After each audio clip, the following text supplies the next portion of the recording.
In the year 2021, the BJP-led government opened doors for private players to run Sainik Schools in India. In their annual budget that year, the government announced plans to set up 100 new Sainik schools under public-private partnership model across India. These schools are affiliated with the Sainik School Society, which is an autonomous body under the Ministry of Defence. As per the approval policy document, infrastructure was the only specified criterion that made a school eligible for approval. Any school having Sainik School Society specified infrastructure, which includes land, physical and IT infrastructure, financial resources, staff, etc., could potentially be approved as one of the new Sainik schools. This limitation enables schools linked with the Sangh Parivar and organizations having the similar ideologies to apply. Collated information from the Union government's press releases and the RTI replies show a concerning trend. While the government expects the new PPP model to bolster the recruitment pool for the armed forces, this initiative that brings in political players and right-wing institutions into the military ecosystem has raised concerns. In order to explain this better, let us take you to Vrindavan, one of the holy cities in India where a school for girls called Samvid Gurukulam Girls Sainik School is run by Sadhvi Ritambara. Ritambara happens to be the founder of Durga Vahini, Vishwa Hindu Parishad's women's wing.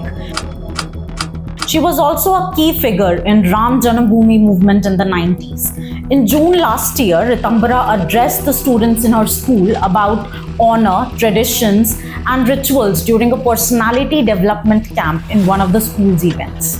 जब हम कॉलेजों में देखते हैं ना बच्चों, आधी रात को लड़कियां सिगरेट के धुएं उड़ाती हुई, जहां आजकल एजुकेशन के हब हो गए हैं, शराब की बोतलें फोड़ती हुई, मोटरसाइकिलों पे अपनी बॉयफ्रेंड के साथ गंदगी गंदा वातावरण बनाती हुई, तो हम लोग का दिल बैठ जाता है. In this video shared on the school's Facebook page, she can be seen commenting on how girls are out of control in colleges and social media. Bharat की पुत्रियां इतनी निरंकुश हो जाएंगी, सोशल मीडिया पे माँ बहनों की गालियां कह के अपनी रील डाल रही हैं, नंगी होके फोटोएं खिंचा रही हैं, कच्चे बनियान में अपने अंगों का प्रदर्शन कर रही हैं. Ritambara runs another school called Raj Lakshmi Samvid Gurukulam in Solan, Himachal Pradesh. Both her schools in Vrindavan and in Solan recently joined the list of at least 40 schools that have signed a memorandum of agreement with the Sainik School Society.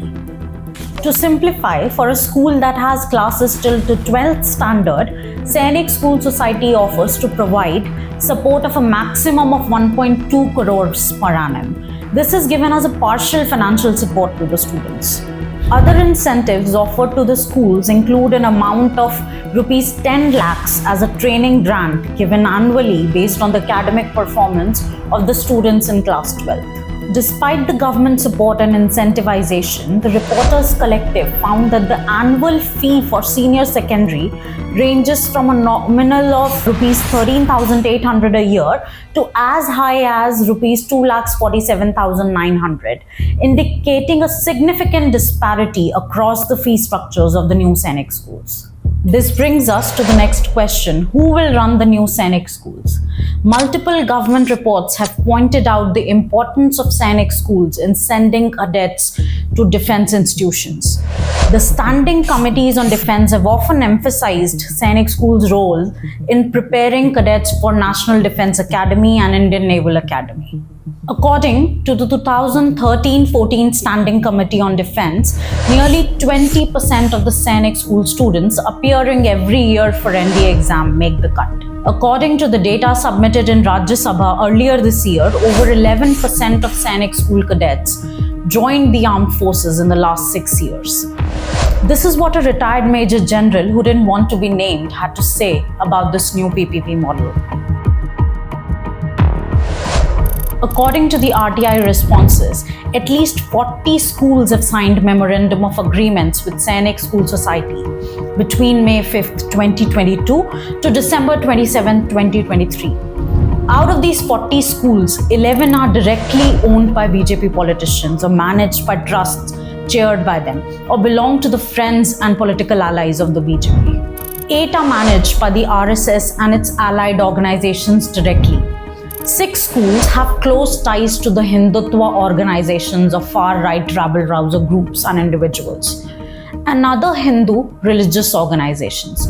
None of the approved schools are run by Christian or Muslim organizations or any other religious minorities of India. Is it sanctioned for the party members and friends?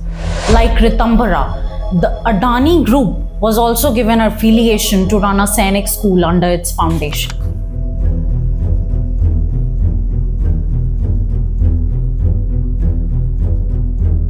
From Gujarat to Arunachal Pradesh, a large number of these new Sainik schools either see direct involvement of BJP leaders or are owned by trusts that they head.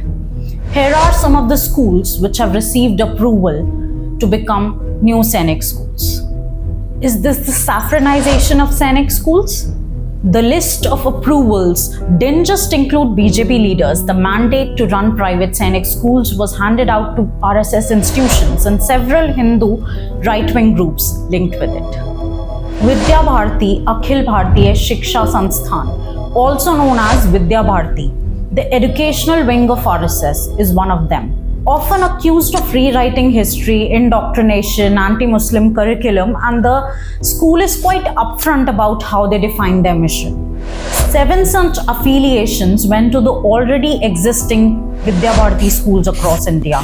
3 of them are located in Bihar, 1 each in Madhya Pradesh, Punjab, Kerala, and Dadra and Nagar Haveli.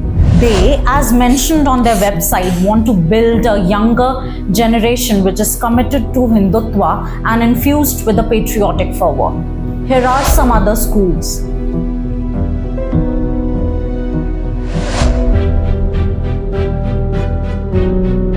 The new policy changes have raised concerns involving ideologically skewed private players running the new Sainik schools.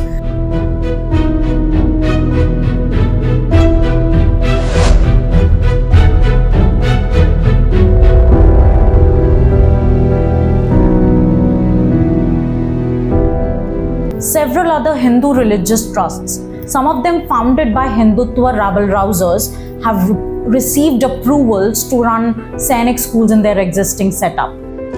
This includes Hindutva leader Sadhvi Ritambara, who we have mentioned earlier in this video. Ritambara is infamous for her speeches leading to the demolition of Babri Masjid in December 1992. Historian Tanika Sarkar described Ritambara and her speeches as the single most powerful instrument for whipping up anti-Muslim violence. The Librahan Commission, which probed the Babri Masjid demolition in Ayodhya, accused 68 people, including Ritambara, of leading the country to the brink of communal discord. Leaders like Ritambara remain significant within the Sangh Parivar and close to several BJP leaders even now. Requests to arrange a meeting with the founder of Param Shakti Peeth, Sadhvi Ritambara, and its General Secretary, Sanjay Gupta, also went unanswered.